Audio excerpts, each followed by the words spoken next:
7:19. Good morning, everybody. That's the 401 at the 403. Just taking a look at it's moving along, but you can see there is a ton of snow, and it is icy out there. It's minus 23, but feels like minus 35 as we get this day started on Friday, January the 3rd. Mark Nelson is here now. He's an executive search professional and the author of CareerDigressions.com. Good morning. Good morning. Thanks for having me. Our pleasure. So we're talking about the idea that, this is the time that a lot of people take stock, look at all different areas of their life, and one of the biggest areas of our life is our professional life. Exactly, yeah. And one of the things I'm really fascinated by is this concept of career inertia, where we all sort of get caught on one direction or path, and we're sort of plugging along, not really making course corrections, because we've got so many day-to-day responsibilities, and it's hard just keeping track of everything and 100 emails every day. So New Year's is a great time to kind of reflect on that. And one of the things I've noticed, I'm very lucky, I got to speak with a lot of really interesting, successful people.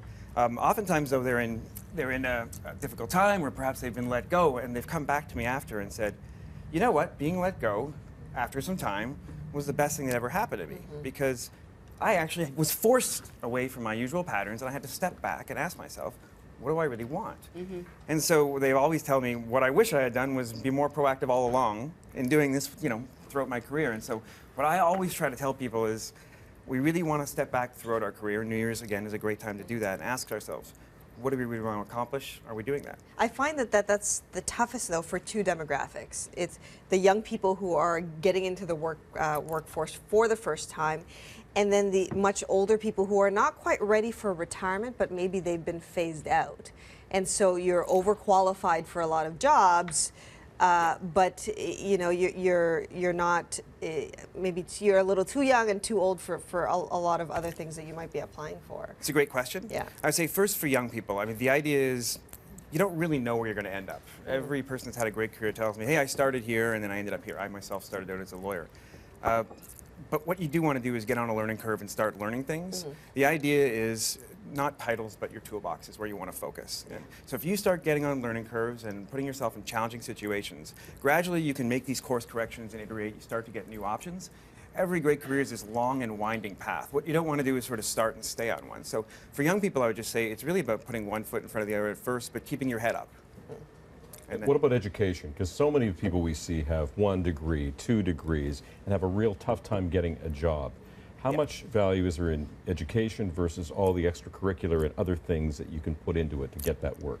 It's tough to give a really general answer, but I'll try. I would say that education is very important, but there comes a point where actual hands-on experience in a career environment is more important.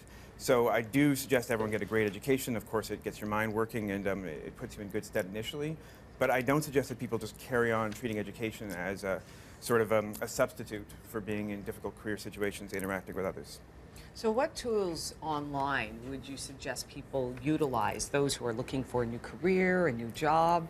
There's a few. Certainly right now, LinkedIn is the dominant tool, and I do always recommend that people not only active there, but that they take some time to really consider their profile there.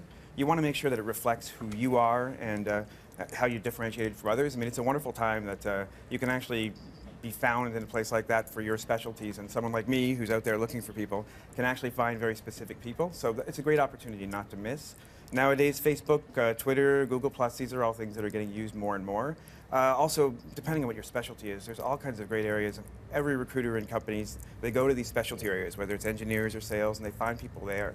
So if you're just an active part of your community online, then you're going to get found. Well, Mark, let me ask you, because I know so many people watching, I'm sure, are looking for jobs right now, and you're looking to hire people. I am. So who are you looking to hire? It's right now, and I'll tell you, this moves around a lot, so I tend to hesitate to tell people, run to sales, run to engineering, although those are two examples of fairly hot areas right now.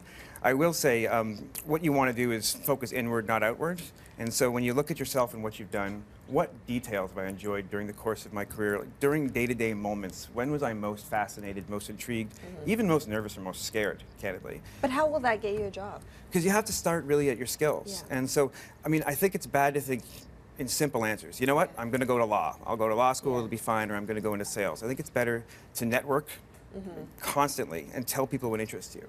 And believe it or not, it's those little coincidences where you say, I would really love to get more exposure to projects. You know me, we've worked together, we're having lunch, but what we haven't done is I haven't had client exposure or I guess I'm haven't had thinking this. about the people who, especially at this time of year, are almost in that desperate position.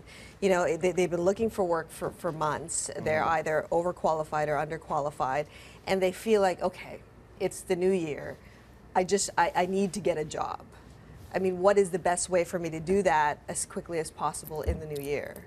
It's a tough practical balancing act, Yeah. obviously. At some point, people decide they have to take a little bit of a step back against their expectations in order to be more realistic. And, it's case by case, it's very different. But generally, that's what happens when people are having a long, tough career search, is they take a step back. Before you do, because that has an impact on your career, I do stress to people, though, don't just focus on, oh, I've applied to so many jobs and it's just not working out for me. Focus on, have I spoken to everyone that I've had good interaction with? Do they know what I'm looking for? Do they understand?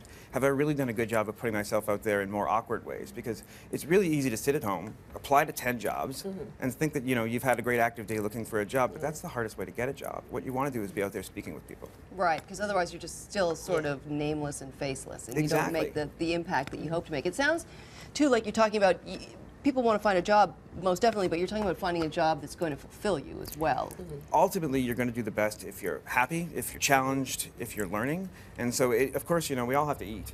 And so we've Yeah. all got practical balancing acts to make. And so I don't want to discourage that. However, I do say whenever you can, you want to prioritize putting yourself in a position where you're both enriched and you're going to be more likely to be successful. All right, thank you so much, Mark Nelson. He's an executive search professional and author of CareerDigressions.com. Thank you for being here. Thanks for having me. 7:25, we're going to take a short break. We'll be back with your forecast and your headlines. Currently minus 23.